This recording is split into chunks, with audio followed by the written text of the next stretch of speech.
What's up, everybody? It's your boy, Pastor ABE, here with a few of the ministers from Elevating Faith Ministries.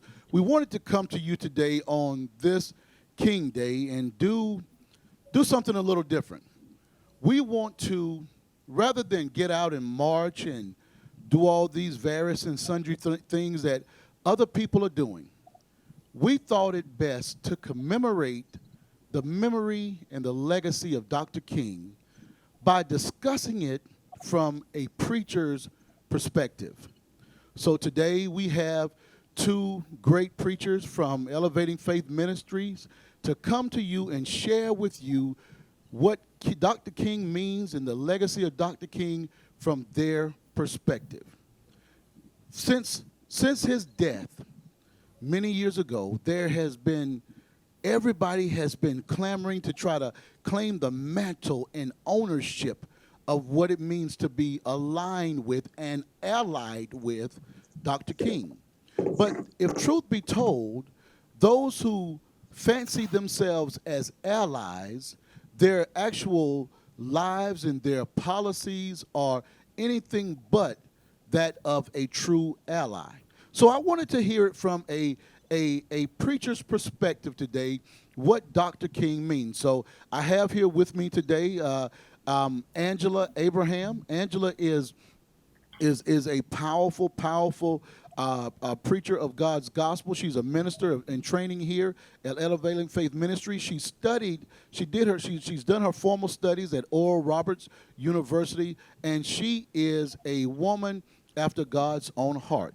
We also have here with us Elder Carl Scott, who is a powerful, and anointed preacher and teacher of the gospel. You can often find Elder Scott partnering with me on Thursday night during our Thursday night Bible study, where we actually tag team the word, and it's a powerful impact that's being made on the lives of God's people. But I wanted to bring these great preachers here today just to give you a unique perspective. Now, what I like to do, and we're going to have this in just a round robin type of discussion, and there are some topics that I'm gonna throw out at these preachers because I want to hear the preacher perspective. So what I'm looking to hear some theology. Looking to hear some gospel. I want to hear what the word says as you frame up your answers to these questions. But before we go on, I've done a rudimentary job of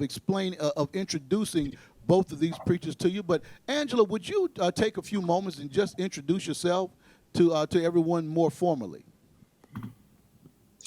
Yes, delighted to. First of all, I'm Pastor Abraham's oldest sister, and that means something. When we were growing up, we played a lot of westerns, and I was always the cowboy who ran everything, and of course I made him the Indian, and occasionally, out of the goodness of my heart, I would allow him to be a cowboy. And so to this day, we both love Western.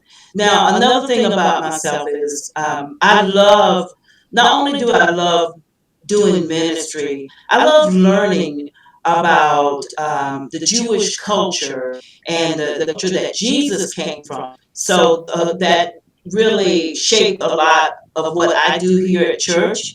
I do a lot of the helping shaping our services through what I've learned about the Jewish culture and how we can gather some of that same stuff and add it into our services today.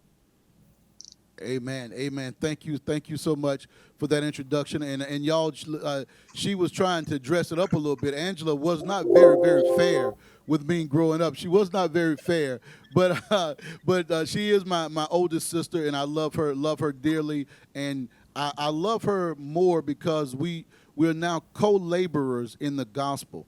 So we're related not just biologically, but spiritually as well. So Angela, thank you for that great introduction. Elder Carl Scott, would you introduce yourself to the people?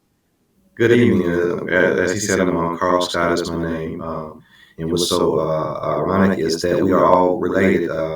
These two are brother and sister, but they are my first cousins by our parents. My mother and their father were brother and sister, so it's a double honor for me to be here in this arena to speak upon a great sojourner for civil rights, and that's Dr. King. I hail from Augusta, Georgia, and my cousins were born in South Carolina, North Augusta, South Carolina, I take it. But this has been an powerful journey in collaboration with your family when it concerns us teaching and studying the word together. So I'm double honored. When my cousin said he was going to do a presentation concerning Dr. King, I said I wanted to be a part. Didn't know what part I would play, but I wanted to just be a part of commemorating such a great man that walked this earth. It was only for a short time, but he did so many impactful things in that short and brief period of the time span. Awesome, awesome. Thank you so much, Carl. I remember as a little boy, with Carl and I are only separated by maybe a few months, and and Carl's brother Tracy and my brother D are right around the same age, and so we were right all there together, and we are, as Carl says, first cousins. But thank you, Carl, for introducing yourself. But we come today to commemorate the life and the legacy of a great man, and we want to do this from, as I stated in the outset, from a preacher's perspective. But one of the things that I want to just begin this conversation about is just by talking about Dr. King, because growing up in every black household, definitely in the South, but probably across this entire country, there were certain fixtures in the black household, of which Dr. King was one. So if you all would just take a moment to share with us and share how Dr. King was, how he was represented, and how he was understood in each of your households growing up. Okay, I'll go first. In our household, Dr. King was highly revered. He was revered as a great preacher, a great orator. But I remember when we were growing up and we learned things about Dr. King from school and we learned things about the civil rights movement from school. But things actually changed when there was a man coming through the neighborhood selling Black history books. And Mom thought it very important that her kids understood the truth of history. So she bought those books and she would allow us to learn. And that's when we started learning different things about Dr. King. Because honestly, growing up, we would see Dr. King maybe on the church fans, or you go to a funeral. They may have some fans that the funeral director gave had Dr. King and on those fans, but we didn't know much about what he did, what the struggle was like, outside of what we learned in those Black history books. So my love for Black history changed when Mama brought those books into the house for us. Amen. Amen. Amen. I remember those very, very vividly. Elder Scott, Carl Scott, could you how was Dr. King? How was he represented and understood in your household growing up? I will say that it wasn't necessarily just my immediate household. When I would go visit my grandmother and I would visit various family members, I would see the photo of Dr. King, John F. Kennedy, and Robert F. Kennedy together as a trio, That's right. as men that were important to civil rights movements and equality for all mankind. And we see that these men were sometimes trying to ignite, or not ignite, or but to bring to the forefront fairness to all mankind. And when the mentality of men was not to the fact that all men were created equal because of the color of our skin, there were several injustices that were done toward us. And not all of those that injustices that were done toward us were done just toward us. There were whites and other races or nationalities that were helping Dr. King assist them in equality of all mankind.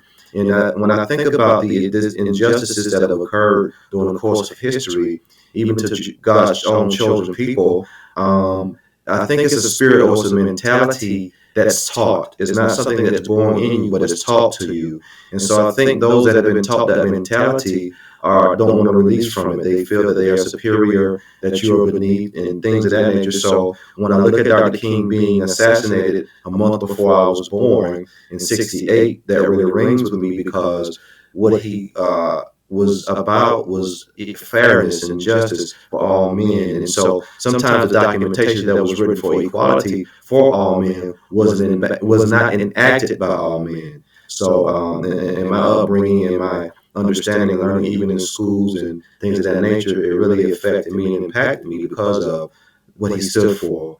And sometimes, and I know I might be going on, but when we look at all three of us have the same color of skin, we're black, for instance, it's not to me a burden, but a responsibility. Uh-huh. So I think sometimes what God does in a certain era of time, he places a responsibility on a particular individual or individuals.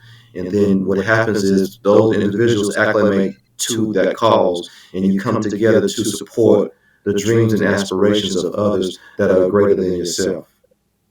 That's very well said, and we're going to get to that point. We'll double click on part of what you just said a little later in our discussion when we talk about one of the last major movements that Dr. King was on prior to, which led up to his assassination, which was the Poor People's Movement and organizing the Poor People's March on Washington and actually occupying Washington, because it was not just black people, because poverty doesn't know a color.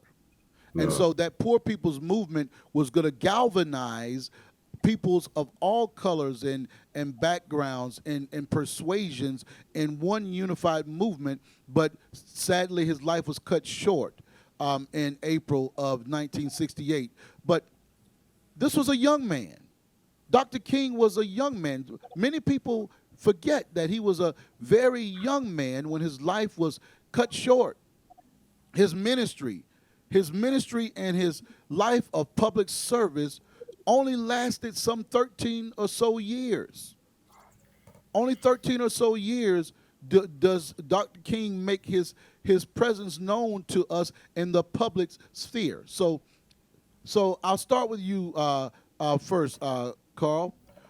With being in the public eye for only 13 years, if you count his entry when he began to lead the Montgomery bus boycott in 1955 to his assassination in 1968, what is the most lasting memories or impact that he's made on your life as a preacher of the gospel?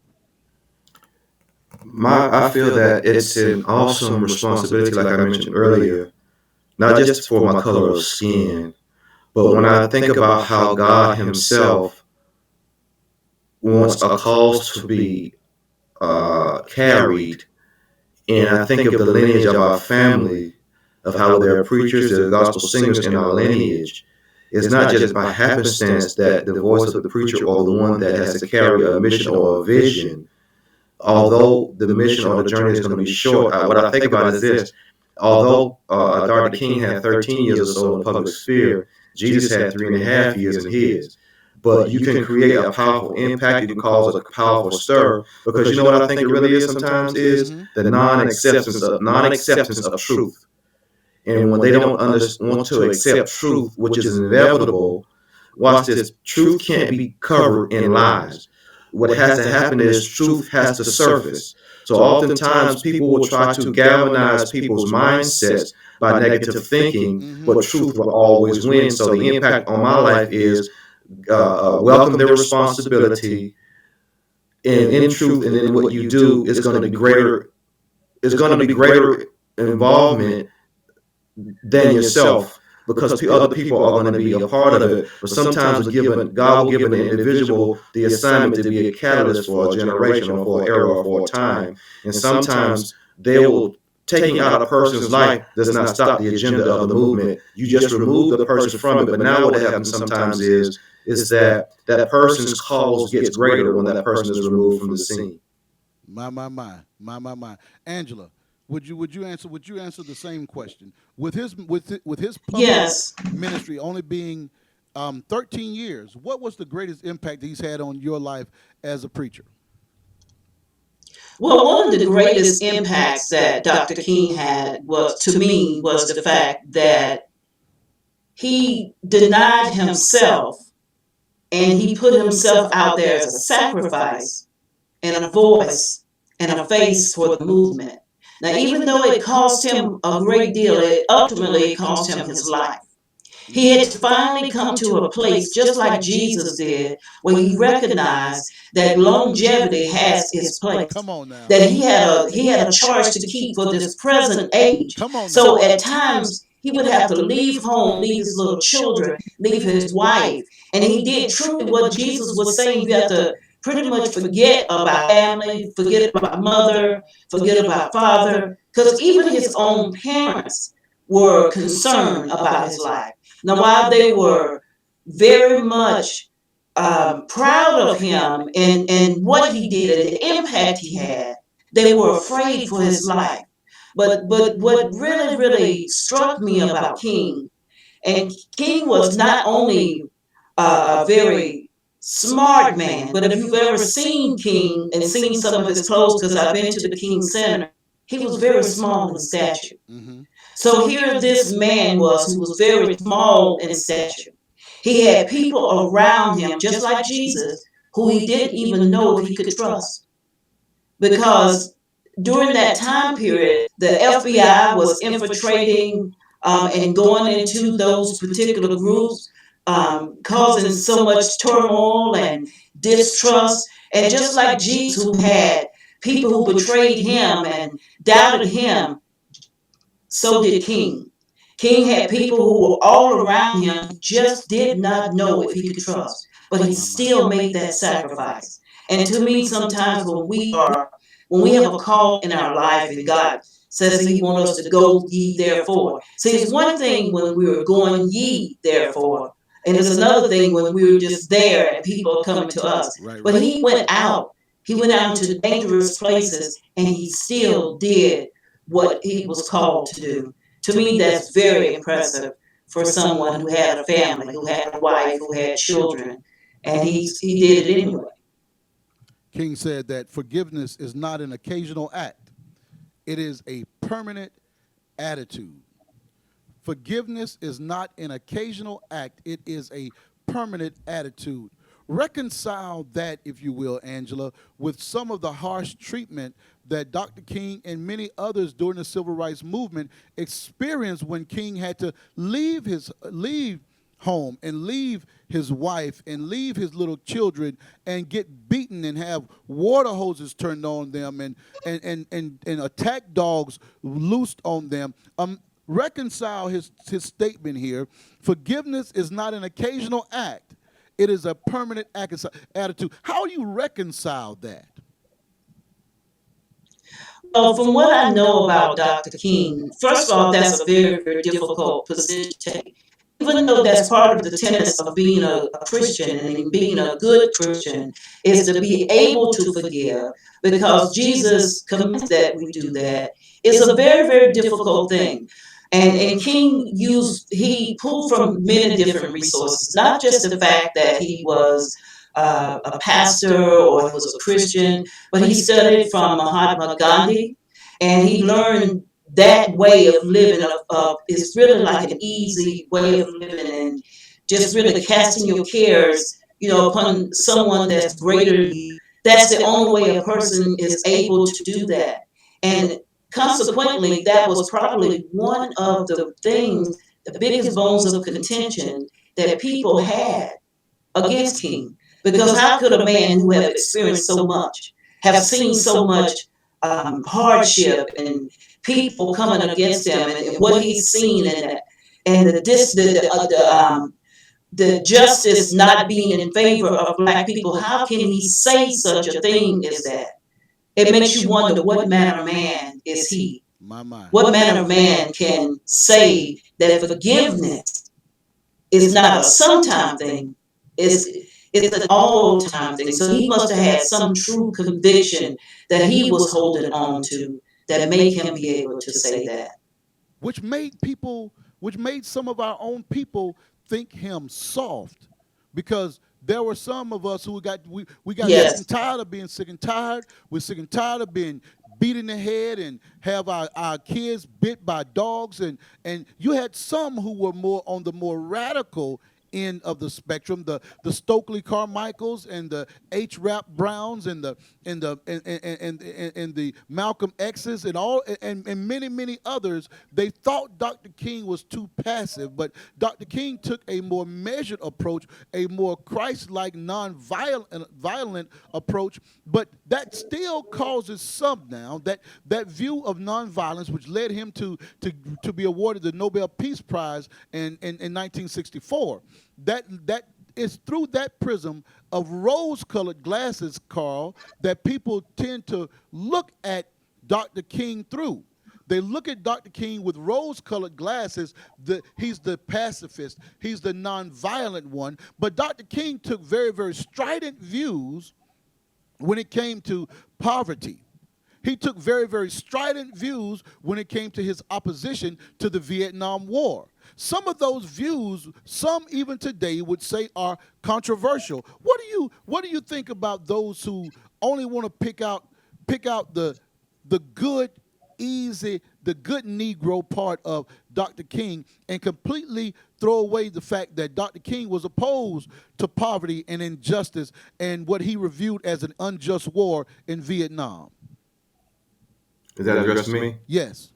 Okay. Yeah, I think that was very well said as well. And I wanted to just piggyback, if I could, just off a little bit what Andy said, because that great responsibility of forgiveness, because when you take up a worthy cause, everybody's not going to agree with you. And what happens is you suffer yourself to attack, you suffer yourself to ridicule, you suffer yourself to criticism, and you have to have tough skin, as they say, and that have water back like a duck when water rolls off, because when you know those don't agree with you, and you're living in a system where the government is not necessarily agreeing with you, but their hand is forced, you have to have a heart of forgiveness, because that's what she said your convictions are. You believe that, and then when you base it upon scripture, you want to show forgiveness. And then what Jesus said is, if the brother offends you 70 times 7, still forgive.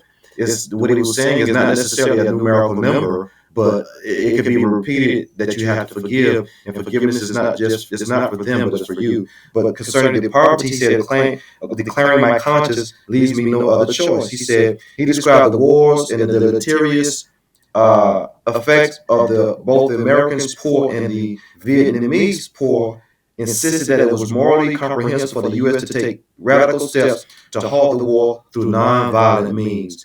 This view here, the deleterious, the harsh, the damage, and a lot of times man's ego or how they want to prove things cause you to engage when lives are going to be lost. And then the Vietnam War really didn't garner us a victory anyway. So sometimes if you listen through nonviolent means, they can give you a positive outcome or a worthy outcome. But too many times wars have been waged and too many innocent lives have been lost, and that still can reverberate today in today's time when we're at war. And we just ended the war that was in Iraq or Afghanistan for so many years, with so many lives being lost. And so sometimes I believe damage can be so far done that it takes time possibly to heal. But sometimes you have to look at the different mindsets. And when he dealt with the poverty, he dealt with how it causes and causes crosses racial, gender, and cultural living in spaces and time. It infiltrates whether you're rich or whether you're poor. Poverty can reach these areas and these places. And he talked about how in certain areas that were highly developed versus areas that were underdeveloped, all of these places, he said you will find it in gaps. He talked about the juxtaposition between having jet aircraft going over ghettos. You got skyscrapers near slums. And then he said, but you can find it in the places or the gaps in certain places between the rich also and the less fortunate. So poverty, and you got jets flying in the air, and you got skyscrapers near slums. It's as though you got this money and this power because you're supposed to be the richest place in the world, but yet it's still you got these slums, you got these people that are less fortunate that you don't necessarily address. So they were his drive and fight and his tenacity was for those that were less fortunate. It's like this: if you're rich and you're fortunate, you have this and you're supposed to represent this. Don't forget those that don't have. Jesus said you're gonna have the poor with you always. But he was when the women were pouring oil on him, and what he was saying was because the disciples got offended because they said you could sell this at a high price. Uh-huh. Well, he said you're gonna have me with you always. And he's going to be with us to the end of the world. But what he was saying is, he's saying this now because he's got to get crucified. So right now, what she's doing, she's serving me. But what he was talking about also from Deuteronomy, what it says about God said to the Israelites, "You're going to have poor amongst you," but He said, "Have an open hand, help those that are less fortunate than you." It's not that. It's like this when you talk about the rose-colored glasses. That means that you're looking hopeful and optimistic. And so, despite the magnitude of civil injustices, it did not discourage him from fighting for justice. When sometimes you can look without those glasses and it'll seem one way, but the glasses, looking through the glasses, makes you look at things another way. So when you look through the glass another way, it presents hope, it presents chance, and change will come. So I think that's one my perception of the rose-colored glasses is for me. Angela, we have heard I just wanted to say, I was thinking with Dr. King. Sometimes I myself have had trouble with his position uh-huh. on things. Not so much the rose-colored glasses, like when he said repeatedly in his speech, the most well repeated and talked about speech, "I have a dream." Sometimes I wonder, was it a dream or was it a vision? Was it like something that was a fairy tale, or was it something that he really saw that could happen? Because here we are in 22, and we still, there are so many components of that what he talked about. It's still not been realized. So sometimes I think that maybe he possibly could have seen things in a way that it could not have happened, because he looked more at the nonviolent approach. But even Jesus got angry at some point, and he went into with the money changers and ran them out of the temple. So I think sometimes, because the criticism that most people make of King is that he just saw things one way, thinking that it was only one way to transform this world, that had a system that was set up against us. And his approach to thinking that it would change was all one way. I think he needed. I think you needed both ends. At some point, you are going to need a little sternness, and then there are some points that you are going to need some, softness when it comes to love and turning the other cheek. But even Jesus stern at some point to make his point. He didn't sin, but he did make his point. I think sometimes Dr. King may have just been, I guess, a little bit more optimistic than the world was prepared to deal with. Exactly. If that makes sense. I think that's I appreciate both of your perspectives, and it came down to this with Dr. King. In his application of nonviolence, his view of direct action, it centers on this term, direct action. What direct action meant for Dr. King was different than what direct action meant for maybe an H. Rap Brown or the Black Panthers or Malcolm X or Stokely Carmichael. What direct action for Martin Luther King meant was marching. You getting bit by a dog for marching, or sit-ins, or those types of things were what Dr. King viewed as direct action. Now you got to understand that as a young man, 26 years old, when Dr. King was chosen to lead the Montgomery bus boycott. And it was a successful movement. And for the sake of those who don't understand what transpired in the Montgomery bus boycott, Rosa Parks, back then what happened, the Jim Crow laws in the South, as it pertains to public transportation, was that you had a white section and a colored section on the bus. the colored section was on the back of the bus. Now, the Jim Crow law stated that if you were a colored or black person, you got to sit in the back in your section. Some people think, to this day, incorrectly, that Rosa Parks was arrested for sitting in the front seat on the bus. She was not. Rosa Parks was sitting on the front seat of the colored section of the bus. But what the Jim Crow law said was that once the bus filled up in the white section, then the black people in the colored section, you got to get up and get out your seat in your section so that a white person could sit in your seat in your section. Rosa Parks said, I'm not doing it. And she was arrested. She was arrested. She was not the first to refuse to give up her seat, but she was the one who fit the right public persona. She had the it right was actually the Claudette, the lady by the name of Claudette. Talk about it. She was a young 15-year-old. She was a 15-year-old. Her name was Claudette Colvin. And they had said that maybe she was pregnant. She didn't have the right public image that they wanted to portray of a person that stood up in this movement. She refused to get up for a white woman, not a white man. That young girl did. And when King and all the people who were part of the movement, they needed someone else. Because Rosa Parks did it in December while Colvin did it in March. So several months before Rosa Parks refused, this young 15-year-old girl, and the reason why she refused, she started learning about history in school and she wanted to make a stand. And I think that's very, very admirable of a young 15-year-old. So that tells you how important it is for us to continue to learn about our history. Yes. So that our young people can know and can take a stand.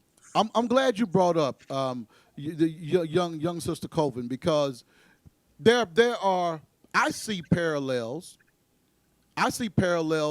in our modern day, in our recent history, where this person may not fit the profile to build a movement around. They're not perfect. Rosa Parks was a professional. She was telegenic. She was photogenic. She was articulate. She went to church. She was a regular churchgoer. So she fit the persona. George Floyd does not quite fit the persona. Are y'all with me? Mm-hmm. Eric Garner selling loose cigarettes on the street might not have fit the right persona. Michael Brown might not have fit the right persona, but their lives are no less valuable. The life of Sister Colvin was no less valuable than that of Rosa Parks. But we tend to pick and choose, and the church remains silent. The church was silent, and I believe they did Sister Colvin a disservice by not rallying to her defense. They did her a disservice, much like Sandra Bland was done a disservice. Where is the church, and why is the church so silently? This is why it's so silent. This is why I want to hear from a preacher's perspective today. Why is the church so silent when it comes to these particular issues? Elder Scott, I'd like to hear from you on the matter. I think, too, I look at it like this, too. One thing, or one person I will commend as well is Reverend Jesse Jackson, who also represents the church. You can say what you want to say about him, but oftentimes people will choose to elucidate the negative over the positive. But I think Reverend Jesse Jackson has done a phenomenal job in this push coalition and trying to speak as a reverend, but also a human being, in trying to rally some of these rights toward humanity. And so, he's older in age now, but he was on the lines with Dr. King and Reverend Ralph Abernathy and those that were back in that day in support of Dr. King. No matter what your, great task or the great movement is that God may put upon you, or that the times may place upon you, you're not in it alone. And I think now, more days now, the preacher or the church may be silent because whether it be dealing with finances, whether it be dealing with a threat from getting grants or certain things approved, but we can't be silent anymore because things are continuing. And when I reflect on what you said concerning Dr. King's views and being silent sometimes or too soft or maybe not as forceful, I think what happens is a person's calls could be the reason why they approach things a certain way. And that's why you, in a sense, have a balance between Malcolm X and Dr. King. Those two aren't against one another, but when we're the same color and we're viewing the persecution and the injustices a different way, and sometimes the way you approach something, it has to do with your environment that you were born in or raised in, and sometimes your views can change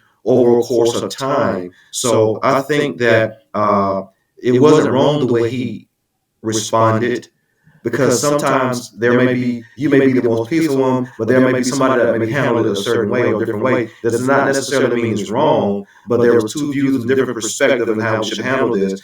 And I don't think one way will solve it all, but I think that we still have to be optimistic toward the greater good, and we can't get weary in well doing. We still must strive to pursue what is there to be pursued, and we have to be voices of those sometimes that may not be able to speak for themselves. And I think that the church has a voice, not just a posterity message or sermon, but like Pastor A said, taking a responsibility for some of these causes and speaking for those that don't fit the bill, don't fit the look, don't fit that demographic, that don't fit the viewpoint. But what happens, this is powerful. What does happen is, like you just mentioned, Sandra Bland and Michael Brown and George Floyd, what happens is they don't fit it, but they fit it.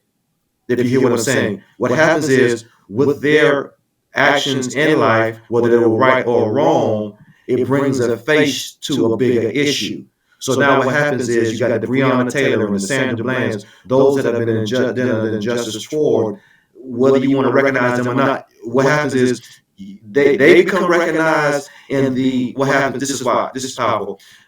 The truth becomes unveiled, and the lie also becomes unveiled when these circumstances present themselves, because you'll see how the world reacts to these injustices. And still today and now, the violent attitude and injustices are not hiding as much as they used to. They're even being now in 2022 being put on the scene, where you see young men being shot in the back by police, and these things that are continuing to happen. And when you look at the perspective you're talking about with Dr. King, when you look and see how, when you talk about having a dream of things changing, but we still dealing with the same things in 2022, that the content of character should be the thing that's judged versus the color of skin, but yet it still seems like that has not changed. But you can't allow the circumstance to change what you dreamt, what you had a vision of, or what you saw occurring. This is powerful. What happens is the things that should change and you want to change and you feel convicted about change, that does not mean these things won't change. They may not happen in your lifetime, but those things can change. Because if we don't remain optimistic for change, what it will do is kill our drive. It will kill hope for others if we don't pursue these things. So the voice of the church, the voice of the preacher, must speak with wisdom and understanding of the time. And even if you speak with wisdom and understanding, there can be ridicule, there can be persecution because of your view, but you still must stand in truth. But how will history remember the church? How will history remember the church in this season? Take you back to 1963. 1963, this was a view of the church. Dr. King, you're too radical. Dr. King, you're causing too much trouble. Dr. King, you're going to incite more violence. That was the voice of the church. In fact, that was the voice of 8 white pastors towards Dr. King. Dr. King was jailed in Birmingham. And in response and in anger to that particular voice from the church, Dr. King penned his now famous letter from a Birmingham jail addressed to those clergy, where he talked about the need for direct action. He talked about the need for the church to be more to be more vocal and active in our pursuit of justice. So on the one hand, the church gives cover. The church gives cover for often violent and heinous actions of injustice. But for us, because we are afraid, because we listen to what sometimes appears to be the dominant voice, which says, Dr. King, you're a troublemaker. Dr. King, you're inciting violence. Dr. King, you need to chill out. That's what those white pastors, those 8 white pastors said of Dr. King. It angered him. And Dr. King began to write and to preach in a way that they had not heard him speak about before. There must be a righteousness to our indignation in this moment. Angela, are there any modern day instances where the church has been, in your view, largely too silent, too passive? Yes, as you were speaking, I immediately started thinking about just recently in the past couple of years, the movements and the marches that we had with the Black Lives Matter movement, and some of the positions that some of the evangelical churches took about the movement, and calling the group of people who were organizing the movement, calling them Marxists or communists or whatever. Now, I understand that some of that did get completely out of hand, but I think what really happened was just like during King's Day, the church was kind of separated from the movement. And I think when there's an issue of justice, there is no way that the church can be on one side of justice while the world sit back and suffer. We have to find a way as the church to work hand in hand with people who are suffering. And I think what we see now in our country is there is a division, a strong division, so much so that it's almost like it's a racial divide in the church right now, where it comes to having a solid, stern voice of what we all agree to be right and what we agree to be wrong. It doesn't have to be a racial fight, but it could be a fight of seeing inhumane acts happening. And it's clear we should be able to, any person, Stevie Wonder, who's blind, should be able to see that killing a grown man in the street, holding onto his neck and until his breath out of him, Stevie Wonder can look at that and declare that was wrong, that was heinous. We have to get past this thing about white versus black, or black versus brown. The church to this very day is divided, and I think that's going to be the scorn, and that's going to be the thing that the church is going to have to give an account for, because we are silent on things that the Lord would have us to be vocal on. It's happening now.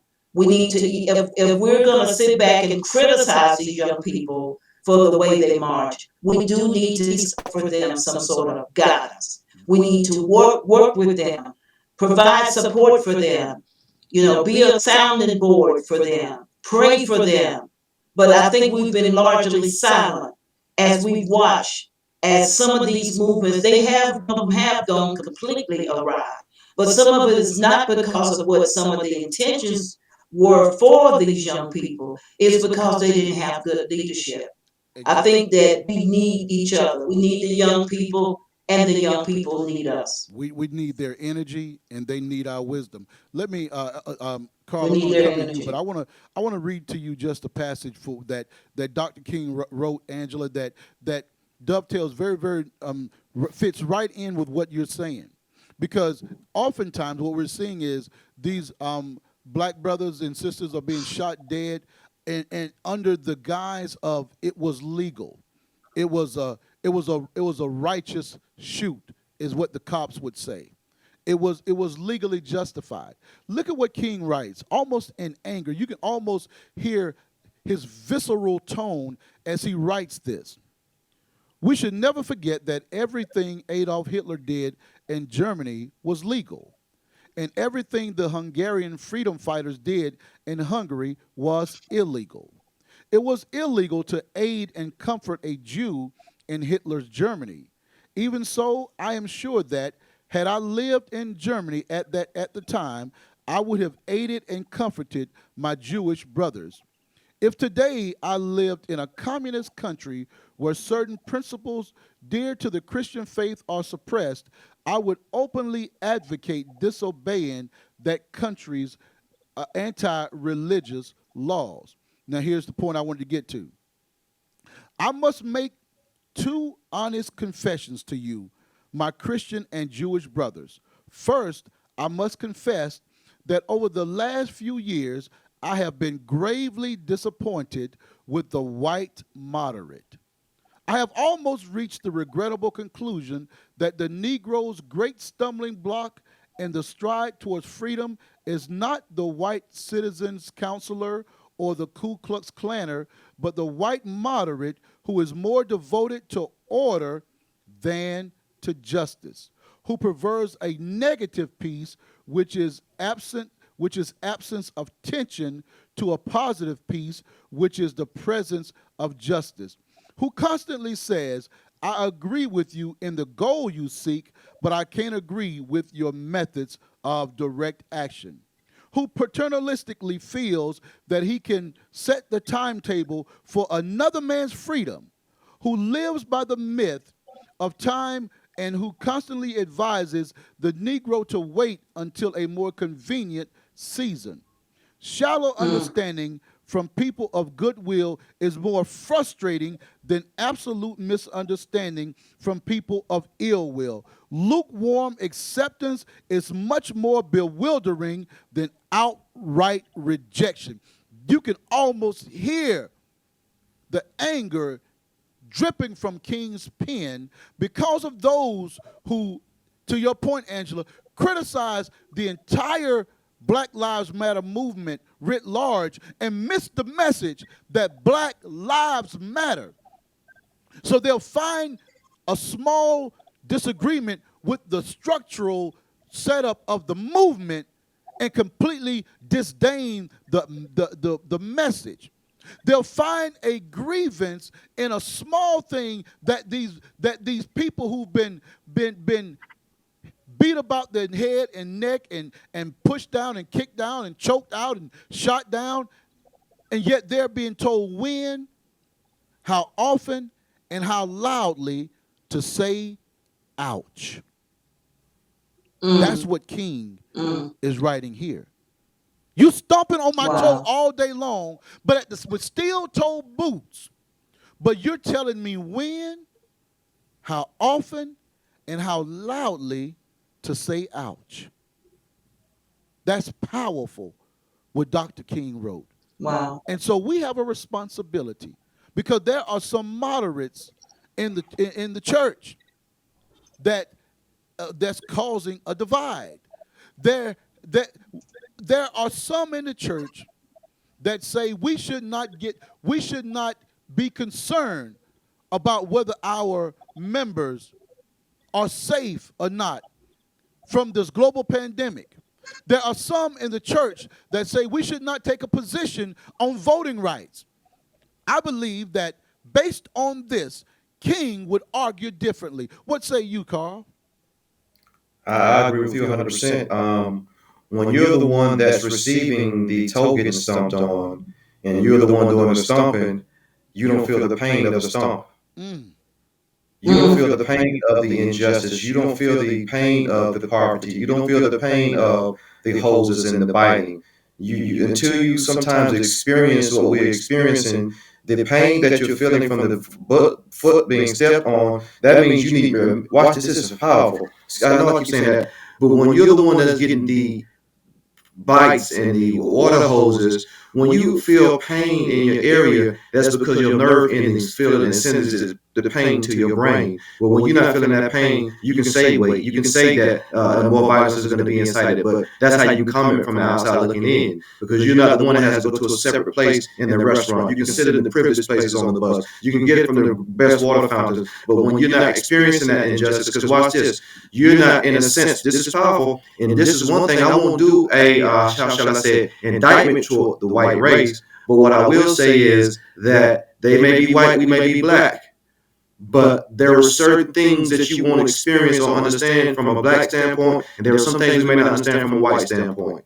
But I'm not making it a racial thing, but in that day and in that time, it was about race. So like you said, they don't understand, or they'll pick apart the components of a structure, but they'll miss the message of the structure. If you don't look at the people getting shot in the back, look at the people getting bit by the dogs, and like you said, there's one side where it's legal to kill, and it is illegal to love or hug somebody or help somebody that's of a racial discretion that you don't like.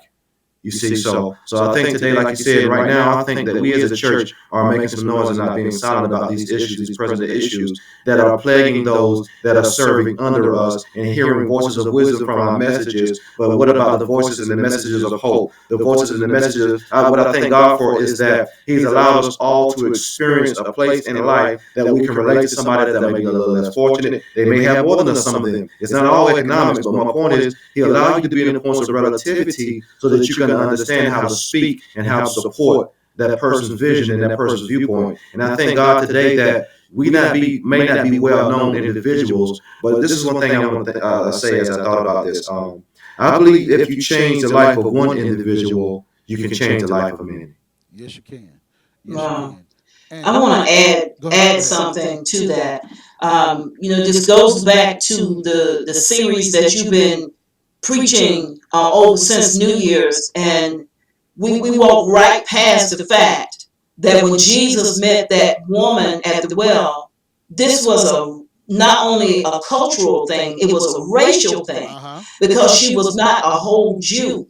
And here they were like biracial, Uh huh. the Samaritan people. And so they were beneath, society wise, they were beneath a Jew. They were the outcasts. They were not to be seen together in public, because they were the scorn. They were the half breeds. They were the untouchable. And on top of them being untouchable, she was a woman. So Jesus transcended class, culture, and race in that one conversation with that particular woman. Come on now. So I think what that particular thing is showing us as individuals, God is looking for us as the church to take a higher stance. We got to do something that's different than the world. The world says when you see somebody of a different race and they are quote unquote beneath you, you to walk away, because even the disciples, when they came back, they were shocked that Jesus was talking to that woman. The woman herself was shocked that Jesus would even ask her, "You ask me?" She recognized her position. Uh-huh. She knew in society she was the lowest. She knew in society that her class, her race, her culture put her beneath who Jesus was. But in that one conversation with that low class, half bred woman, no less, Jesus transformed a whole community. Hallelujah. So, what more Ooh, is Jesus looking for us to do? One conversation changed a community. He didn't just change a woman come and on, how she preacher. viewed herself, he changed a community. All it takes is just one.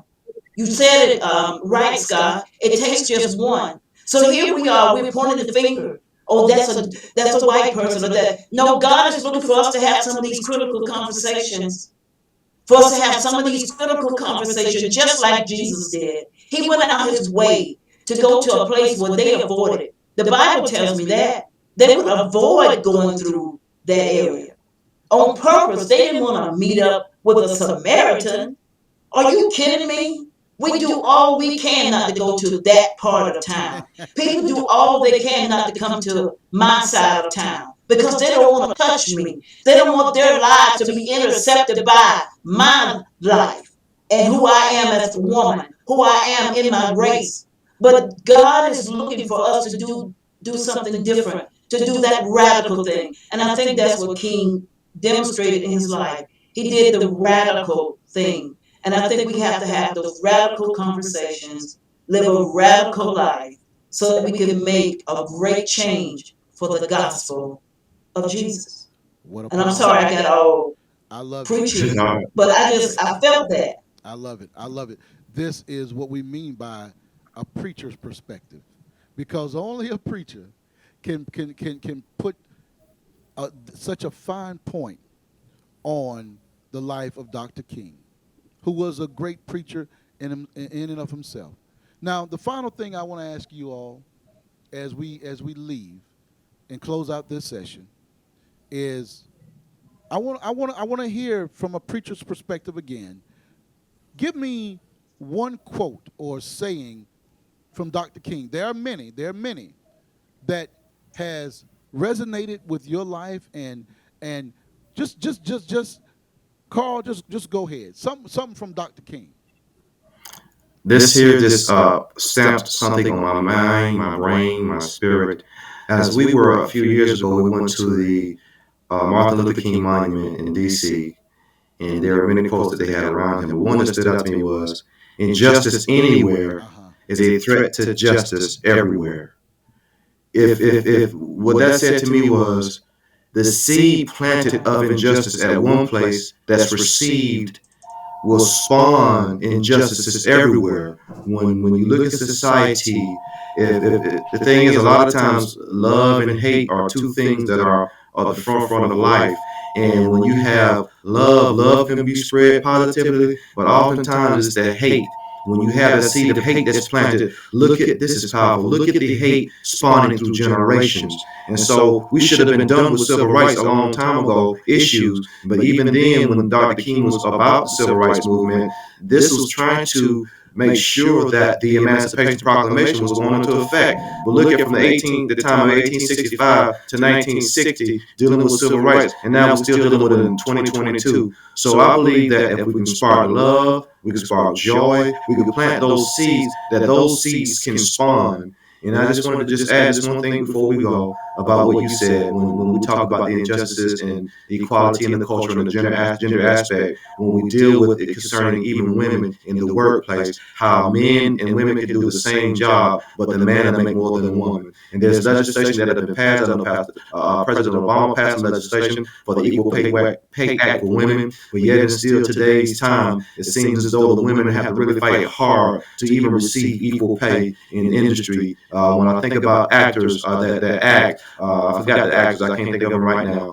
But when certain actors, Tavia Spencer, for instance, on one set that somebody, I can't remember the actor, fought for her to get the pay that she was supposed to receive. So the injustices it cross all types of lines versus race, but there are all types of lines that are happening toward people, but somebody has to be that voice. And I think what Pastor Abe is saying today as the preacher, and the way that the preacher, how we're supposed to represent the kingdom, represent Christ, we have to carry a responsibility to speak. We can't hold back because, like he said earlier, don't let anybody tell us that.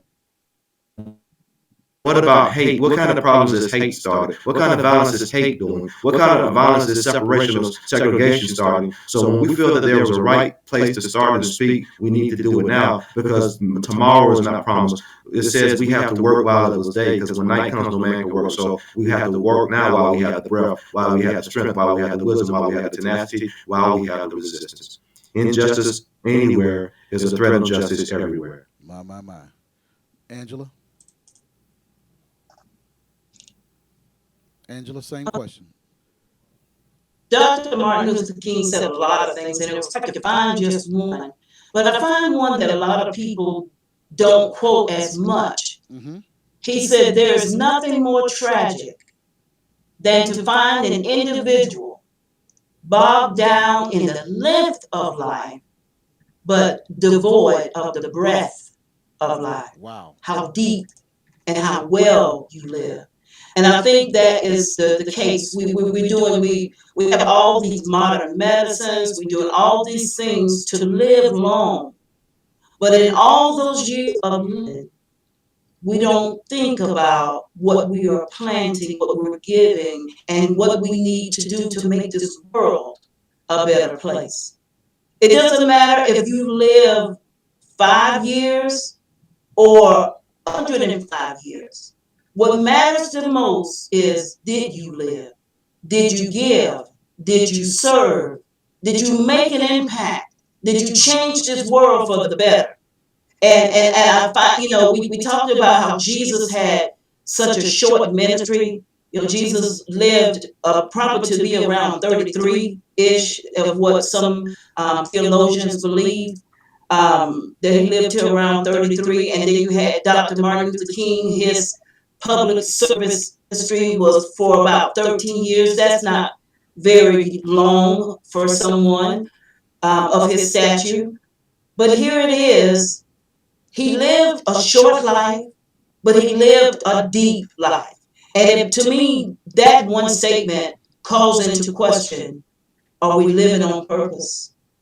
Are we living for a reason, or are we just living for a season? And I love that quote. And it says, there's nothing tragic than to find an individual bogged down in the length of life, yet devoid of breath. My. That is very, very powerful. And I want to close here with just going back to what spurred on Dr. King's jailing in Birmingham in 1963. Just 5 years later, he'd be assassinated. But what led to this was the push for voting rights. We're here in this country, but we couldn't even vote because of Jim Crow laws. Dr. King and others began to march and to organize. They were jailed en masse for voting rights. Here we are now having to fight the same battle that Dr. King fought, that was ultimately passed in 1965, the Voting Rights Act. It was just a few years ago that the Supreme Court of these United States gutted the Voting Rights Act, and we've seen heinous laws passed across the country that's making it more and more difficult for people to vote. What fundamentally American thing do we have that showcases our democracy than the right to vote? Yet there's a group of people, there is a movement that's trying to make it more difficult for us to vote. Where is the church's voice in this movement? If Dr. King were here, if history were any kind of teacher, we know where Dr. King would stand today. So to all of the politicians, all of the businesses who are quoting Dr. King and giving us days off from work because of Dr. King and all of this stuff, if you don't stand where Dr. King would have stood on this issue, this fundamental issue to democracy of voting rights, then you are a hypocrite. Dr. King fought along with many others. He was jailed along with many others for the right of us to vote. John Lewis had his head bashed in and almost died crossing the Edmund Pettus Bridge for the right for you and I to vote. Now, here we are again. There are two pieces of legislation that would guarantee certain protections to the ballot box for us, being held up right now in Congress largely by two senators. You know their names. You know their names. If you don't, look them up. Well, how will history judge you? I would argue that history would judge you no more favorably than history today currently judges Bull Connor, who turned the dogs and the water hoses on those marchers.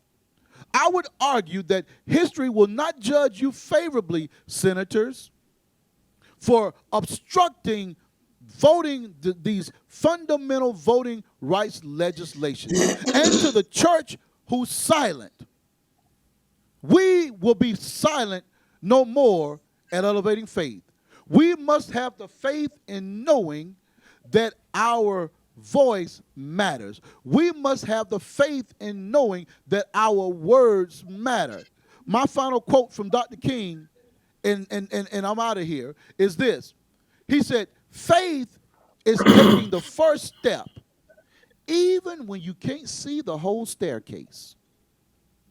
Faith is taking the first step, even when you can't see the whole staircase. We're taking a step here as preachers of God's gospel here at Elevating Faith Ministries. We're going to promote this. We're going to promote this because we want our voices to be heard, and we want to amplify your voices as well. We are in the year of a midterm election.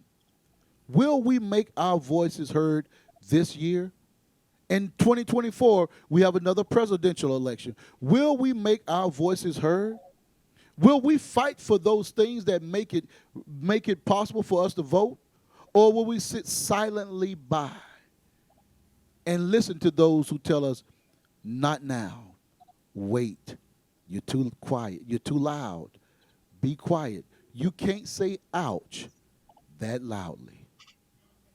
I know you're hurting, but you can't say ouch that loud. You're too loud with that ouch. You're too loud with that ouch. I would submit to you, my brothers and sisters, that we must be like blind Bartimaeus, and we must cry out all the more for justice. That is a preacher's perspective on the life and legacy of Dr. Martin Luther King Jr. Thank you all for taking the time to listen to us today, for that we would share our hearts. Thank you, Carl Scott, and thank you, Angela Abraham, for sharing such a unique preacher's perspective on the life of Dr. King. And until next time, as I always say, according to your faith, it will be unto you. Be blessed.